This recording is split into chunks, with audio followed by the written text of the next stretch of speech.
بسم اللہ الرحمن الرحیم۔ الحمدللہ، ہمارا مسند امام اعظم کا سبق جاری و ساری ہے، اور آج ہم کچھ احادیث پڑھیں گے جن کے اندر تشہد پڑھنے کا یا پھر تشہد کے اندر جو بیٹھا جاتا ہے اس کے بیٹھنے کا طریقہ، یا پھر اپنی ہاتھوں کو رکوع کے اندر کس طرح رکھا جاتا ہے اس کا بیان ہوگا۔ تو پڑھتے ہیں بسم اللہ الرحمن الرحیم۔ ان جبلۃ بن سحیم عن عبداللہ بن عمر رضی اللہ تعالی عنہما قال قال رسول اللہ صلی اللہ علیہ وسلم۔ جبلہ سے روایت ہیں، جبلہ بن سحیم سے روایت ہے، وہ حضرت عبداللہ بن عمر رضی اللہ تعالی عنہما سے روایت کرتے ہیں۔ وہ فرماتے ہیں کہ نبی کریم صلی اللہ علیہ وسلم نے فرمایا، من صلی فلا یفترش ذراعیہ افتراش القلب۔ سرکار نے فرمایا کہ تم میں سے جب کوئی بندہ نماز پڑھے تو کتے کی طرح اپنے بازوؤں کو نہ بچھائے۔ یفترش کا مطلب ہے بچھانا، کہ بندہ اپنے ہاتھوں کو زمین پر بچھا لے، یعنی کونیوں سمیت اپنے ہاتھوں کو زمین پر رکھ دے، ایسا نہ کرے، کیونکہ جب بھی کتا بیٹھتا ہے تو اپنے دونوں ہاتھوں کو زمین پر رکھ دیتا ہے، دونوں بازوؤں کو زمین پر رکھ دیتا ہے۔ ٹھیک ہے، تو یہ سرکار علیہ الصلوۃ والسلام نے تشبیہ بیان فرمائی کہ کتے کے بیٹھنے کی طرح تم نہ بیٹھو۔ ٹھیک ہے، اور اس طرح کرنا نماز کے اندر یہ مکروہ ہے۔ آگے حدیث پاک کہ ان حماد عن علقمۃ عن ابن مسعود رضی اللہ تعالی عنہ ان النبی صلی اللہ علیہ وسلم لم یقنط فی الفجر الا شہرا واحدا۔ حماد سے روایت ہے، وہ حضرت علقمہ سے روایت کرتے ہیں، وہ حضرت ابن مسعود رضی اللہ تعالی عنہ سے روایت کرتے ہیں کہ نبی کریم صلی اللہ علیہ وسلم نے نماز فجر میں صرف ایک ماہ دعائے قنوت پڑھی۔ لم یقنط فی الفجر الا شہرا واحدا،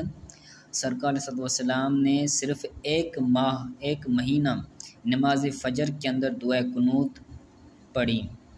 لم یرا قبل ذالک، سرکار علیہ الصلوۃ والسلام کو قنوت پڑھتے ہوئے اس سے پہلے کبھی نہیں دیکھا گیا، ولا بعدہ، اور اس ایک مہینے کے بعد بھی سرکار علیہ الصلوۃ والسلام کو دعائے قنوت پڑھتے ہوئے نہیں دیکھا گیا۔ یدعو علی اناس من المشرکین، آپ صلی اللہ علیہ وسلم مشرکین کے کچھ لوگوں کے لیے دعائے ضرر فرماتے تھے۔ ٹھیک ہے، تو یدعو کا معنی ہوتا ہے دعا کرنا، اور اس کا صلہ اگر علی آ جائے تو علی کا مطلب ہوتا ہے جب اس کا صلہ دعوا، جب مادہ دعوا کے بعد صیغہ علی آئے تو اس کا معنی ہوتا ہے بد دعا کرنا، لیکن یہاں پر حضور صلی اللہ علیہ وسلم کے بارے میں بد دعا کا لفظ استعمال نہیں کر سکتے، بلکہ دعائے ضرر ہوگا کہ مشرکین کے کچھ لوگوں کے خلاف نبی کریم صلی اللہ علیہ وسلم دعائے ضرر فرماتے تھے۔ تو اسی طرح اگر یدعو کا صیغہ لام آ جائے تو اس کا مطلب ہوتا ہے دعائے خیر، کہ یدعو لزید، کہ فلاں شخص نے زید کے لیے دعائے خیر کی۔ ٹھیک ہے، تو یدعو کے صیغے کے بارے میں یہ وضاحت نوٹ کیجیے گا، اور یہاں پر بد دعا نہیں کہیں گے بلکہ دعائے ضرر کہیں گے۔ آگے بڑھتے ہیں۔ ان عطیۃ عن ابی سعید رضی اللہ تعالی عنہ عن النبی صلی اللہ علیہ وسلم، عطیہ سے روایت ہے، وہ حضرت ابو سعید خدری رضی اللہ تعالی عنہ کے بارے میں روایت کرتے ہیں کہ نبی کریم صلی اللہ علیہ وسلم سے روایت کرتے ہیں کہ انہ لم یقنط الا 40 یوما، کہ نبی کریم صلی اللہ علیہ وسلم نے 40 دن کے علاوہ دعائے قنوت نہیں ادا فرمائی، یعنی آپ صلی اللہ علیہ وسلم نے صرف 40 ایام دعائے قنوت کے اندر آپ نے دعائے قنوت پڑھی، اس کے بعد آپ صلی اللہ علیہ وسلم نے دعائے قنوت نہیں ادا فرمائی۔ یدعو علی اسیۃ، آپ صلی اللہ علیہ وسلم قبیلہ اسیہ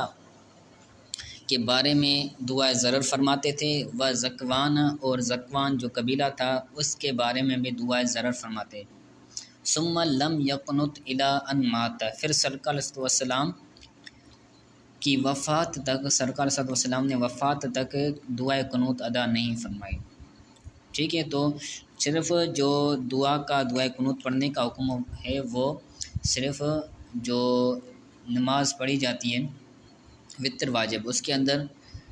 دعائے قنوت کا ذکر ملتا ہے احادیث کے اندر، باقی جتنی بھی نمازیں ہیں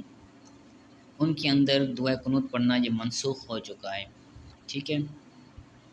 آگے پڑھتے ہیں۔ ان عاصم عن ابیہ عن وائل بن حجر قال کان رسول اللہ صلی اللہ علیہ وسلم اذا جلس فی الصلاۃ اضجع رجلہ الیسریٰ۔ عاصم سے روایت ہیں، وہ اپنے والد سے روایت کرتے ہیں اور ان کے والد حضرت وائل بن حجر سے روایت کرتے ہیں کہ نبی کریم صلی اللہ علیہ وسلم جب نماز میں بیٹھتے، اذا جلس فی الصلاۃ، جب آپ صلی اللہ علیہ وسلم نماز کے اندر بیٹھتے یعنی قاعدہ کرتے تو اپنے الٹے ہاتھ کو، اپنے الٹے پاؤں کو، رجلہ الیسریٰ یعنی اپنے الٹے پاؤں کو بچھاتے تھے، اضجع یعنی بچھانا، بچھاتے تھے، وقعد علیہا، اور آپ صلی اللہ علیہ وسلم اس الٹے پاؤں کے اوپر بیٹھ جاتے تھے، وینصب رجلہ الیمنیٰ، اور اپنے سیدھے پاؤں کو کھڑا کرتے تھے، نصب کرتے تھے اور الٹے پاؤں پر بیٹھ جاتے تھے۔ جیسے قاعدہ اخیرہ کے اندر بندہ بیٹھتا ہے اور الٹا پاؤں بچھاتا ہے، اس کے اوپر بیٹھ جاتا ہے، اور جو سیدھا پاؤں ہے اس کو کھڑا کر دیتا ہے، نصب کر دیتا ہے، تو یہ قاعدہ اخیرہ کے اندر بیٹھنے کا طریقہ ہے،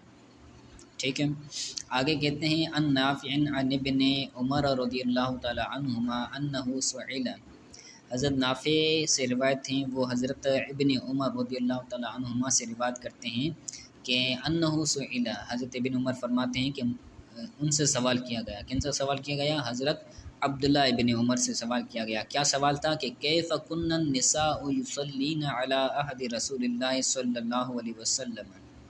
کہ نبی کریم صلی اللہ علیہ وسلم کے مبارک زمانے کے اندر عورتیں نماز کس طرح پڑھتی تھیں۔ پیچھے سے ترجمہ کریں گے، نبی کریم صلی اللہ علیہ وسلم کے زمانے میں عورتیں کس طرح نماز ادا کرتی تھیں، کس طرح نماز پڑھتی تھیں۔ تو آپ رضی اللہ تعالیٰ عنہ نے فرمایا کہ کن یتربعن، کہ وہ عورتیں چار زانوں کے بل بیٹھتی تھیں، یعنی جس طرح مرد بیٹھتے ہیں نماز کے اندر اس طرح وہ بیٹھتی تھیں، یعنی دونوں زانوں سیدھے کرتی تھیں اور چار زانوں ہو کر بیٹھ جاتی تھیں۔ پھر ان کو حکم دیا گیا ثم امرنا ان یحتفظن، پھر ان عورتوں کو حکم دیا گیا کہ وہ عورتیں دونوں پاؤں کو نکال کر سرین کے بل بیٹھ جائیں، جیسے دونوں پاؤں کو ایک سائڈ پر نکالتی ہیں اور اس کے بعد اپنی سرین پر عورتیں بیٹھ جاتی ہیں۔ تو یہ ان کو حکم دیا گیا اور آج تک یہی حکم باقی ہے، اور اسی طرح عورتیں کو پڑھنے کا، نماز پڑھنے کا حکم ہے کہ اپنے دونوں پاؤں کو ایک سائڈ میں نکالیں اور سرین کے بل بیٹھ جائیں، جس طرح مرد پڑھتے ہیں، یا پھر دو زانوں ہو کر یا چار زانوں ہو کر بیٹھنا عورتوں کے لیے جائز نہیں ہے، ٹھیک ہے۔ آگے تشہد کے بارے میں کہتے ہیں کہ ان ابی اسحاق عن البراء ان النبی صلی اللہ علیہ وسلم کان یعلمنا التشہد کما یعلم السورۃ من القرآن۔ ابو اسحاق سے روایت ہیں، وہ حضرت برا سے روایت کرتے ہیں کہ نبی کریم صلی اللہ علیہ وسلم ہمیں تشہد سکھاتے تھے، التحیات للہ والصلوات، یہ تشہد ہیں۔ تو آپ صلی اللہ علیہ وسلم ہمیں یہ تشہد سکھاتے تھے، جس طرح ہمیں قرآن کی کوئی صورت سکھاتے تھے اسی طرح ہمیں تشہد بھی سکھاتے تھے۔ تو جو قرآن ہوتا تھا، قرآن کی ایک علیحدہ سے مجلس لگتی تھی اور قرآن کی تلاوت سکھائی جاتی تھی، تو صحابی فرماتے ہیں کہ جس طرح ہمیں قرآن سکھاتے تھے سرکار صلی اللہ علیہ وسلم، اسی طرح ہمیں سرکار نے تشہد بھی سکھایا، ٹھیک ہے۔ اور تشہد کے الفاظ کیا تھے آگے احادیث کے اندر آتا ہے۔ دوسری حدیث پاک کہ ان القاسم عن ابیہ عن عبداللہ رضی اللہ تعالی عنہ قال علمنا رسول اللہ صلی اللہ علیہ وسلم خطبۃ الصلاۃ یعنی التشہد۔ قاسم سے روایت ہیں، وہ اپنے والد سے روایت کرتے ہیں اور ان کے والد حضرت عبداللہ رضی اللہ تعالیٰ عنہ سے روایت کرتے ہیں کہ نبی کریم صلی اللہ علیہ وسلم ہمیں نماز کا خطبہ سکھاتے تھے۔ علمنا، سرکار نے سکھایا ہمیں، خطبۃ الصلاۃ، نماز کا خطبہ، یعنی التشہد، سرکار علیہ وسلم نے ہمیں نماز کا خطبہ یعنی تشہد سکھایا۔ آگے اس حدیث پاک کے اندر تشہد کے جو الفاظ ہیں، جو کلمات ہیں، وہ ذکر ہیں۔ تو پہلے صحابہ کرام دوسرے الفاظ کے ساتھ تشہد پڑھتے تھے، پھر سرکار علیہ وسلم نے ان کو دوسرے الفاظ کے ساتھ تشہد سکھایا۔ تشہد کے بارے میں حدیث پاک کہ ان حماد عن ابی واصلۃ شقیق بن سلمۃ عن عبداللہ بن مسعود قال كنا اذا صلينا خلف النبي صلی اللہ علیہ وسلم نقول السلام علی اللہ۔ حمان سے روایت ہیں، وہ حضرت ابی واصلہ شقیق بن سلمہ سے روایت کرتے ہیں، اور وہ حضرت عبداللہ بن مسعود سے روایت کرتے ہیں۔ حضرت عبداللہ بن مسعود رضی اللہ تعالیٰ عنہ فرماتے ہیں کہ ہم نبی کریم صلی اللہ علیہ وسلم کے پیچھے نماز ادا فرماتے تھے تو ہم کہتے تھے السلام علی اللہ، یعنی اللہ تعالیٰ پر سلام ہو۔ یعنی سرکار صلی اللہ علیہ وسلم کے پیچھے جب نماز پڑھتے تھے تو اس نماز میں ہم تشہد کے اندر السلام علی اللہ کہتے تھے۔ تو سرکار صلی اللہ علیہ وسلم نے کیا فرمایا، آگے حدیث آ رہی ہے، وفی روایت زیادۃ من عبادت، اور ایک دوسری روایت کے اندر عبادہ سے کچھ الفاظ کی زیادتی ہے کہ السلام علی جبریل و میکائیل فاقبل علینا النبی صلی اللہ علیہ وسلم۔ وہ زیادتی یہ تھی کہ ہم کہتے تھے السلام علی جبریل و میکائیل، جبریل پر اور میکائیل پر سلام ہو۔ تو سرکار صلی اللہ علیہ وسلم آئے، تشریف لائے، فاقبل علینا النبی، تو ہمارے پاس سرکار صلی اللہ علیہ وسلم تشریف لائے اور فرمایا ان اللہ هو السلام، کہ اللہ تعالیٰ سلام ہے، یعنی سلامتی دینے والا ہے۔ فَإِذَا تَشَهَّدَ أَحَدُكُمْ فَلْيَقُلْ التَّحِيَّاتُ لِلَّهِ وَالصَّلَوَاتُ وَالطَّيِّبَاتُ إِلَىٰ آخِرِهِ۔ تو سرکار صلی اللہ علیہ وسلم نے فرمایا کہ تم میں سے کوئی شخص جب تشہد پڑھے تو کہے التحیات للہ والصلوات والطیبات السلام علیک ایھا النبی ورحمۃ اللہ وبرکاتہ، السلام علینا وعلی عباد اللہ الصالحین، اشہد ان لا الہ الا اللہ واشہد ان محمدا عبدہ ورسولہ۔ یعنی جو مکمل تشہد ہم نماز کے اندر تشہد کے اندر پڑھتے ہیں وہی یہاں پر مذکور ہے۔ اور وفی روایت انہم کانوا یقولون السلام علی اللہ، السلام علی جبریل، السلام علی رسول اللہ۔ تو دوسری روایت کے اندر ہے کہ وہ صحابہ کرام سرکار صلی اللہ علیہ وسلم کے پیچھے جب نماز پڑھتے تھے تو کہتے تھے السلام علی اللہ، اللہ تعالیٰ پر سلام ہو، جبریل پر سلام ہو، اور اللہ کے رسول صلی اللہ علیہ وسلم پر سلام۔ تو سرکار صلی اللہ علیہ وسلم تشریف لائے، سرکار نے فرمایا لا تقولوا السلام علی اللہ ولکن قولوا التحیات للہ والصلوات والطیبات الی آخر تشہد۔ تو سرکار صلی اللہ علیہ وسلم نے فرمایا تم السلام علیہ السلام نہ کہو، یعنی اللہ تعالیٰ چونکہ سلام ہے، اللہ تعالیٰ کا ایک نام سلام بھی ہے، تو تم السلام علیہ السلام نہیں کہو، بلکہ تم کہو التحیات للہ والصلوات، جو بھی تشہد ہے، ٹھیک ہے۔ اور آخری ایک تیسری بات کے اندر ایک نبی کریم صلی اللہ علیہ وسلم نے ان کو التحیات الی آخر تشہد یہ سکھایا، یعنی التحیات للہ سے لے کر آخر تک سرکار صلی اللہ علیہ وسلم نے ان کو یہ تشہد سکھایا، یعنی ان کا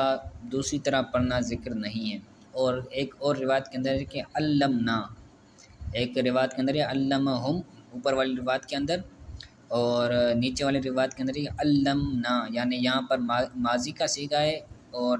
نا متکلم ہے، یہاں پر ماضی کا صیغہ ہے لیکن وہاں پر ہم ضمیر کا صیغہ ہے، ٹھیک ہے۔ اور آخری روایت کے اندر ہے کہ قال كنا اذا صلینا مع النبی صلی اللہ علیہ وسلم نقول اذا جلسنا فی آخر الصلاۃ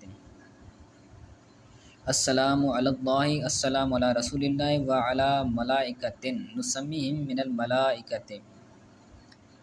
تو ایک آخری روایت کے اندر ہے کہ ہم جب نبی کریم صلی اللہ علیہ وسلم کے ساتھ نماز پڑھتے تھے تو کہتے تھے جب اذا جلسنا فی آخر صلاۃ کے آخر میں، نماز کے آخر میں جب بیٹھتے تھے تو ہم کہتے تھے السلام علی اللہ، اللہ تعالیٰ پر سلام ہو، اور سرکار صلی اللہ علیہ وسلم پر سلام ہو، رسول اللہ، اللہ کے رسول پر سلام ہو، اور ملائکہ پر سلام ہو جن کو ہم ملائکہ کہتے تھے۔ فقال رسول اللہ صلی اللہ علیہ وسلم لا تقولوا کذا وقولوا التحیات للہ والصلوات والطیبات۔ پھر سرکار صلی اللہ علیہ وسلم نے فرمایا کہ تم اس طرح نہ کہو بلکہ کہو کہ التحیات للہ والصلوات والطیبات، ٹھیک ہے۔ تو یہ آج کا سبق ہے، اس کے اندر جو الفاظ سکھائے گئے ہیں وہ تشہد کے ہیں، کہ جس طرح تشہد کے اندر جو الفاظ ہم پڑھتے ہیں ان الفاظ کا ثبوت آج کے سبق کے اندر تھا۔ تو اس کو اچھی طرح سے یاد کیجیے گا، اگر کوئی بات سمجھ نہ آئی ہو تو پوچھ لیجیے گا۔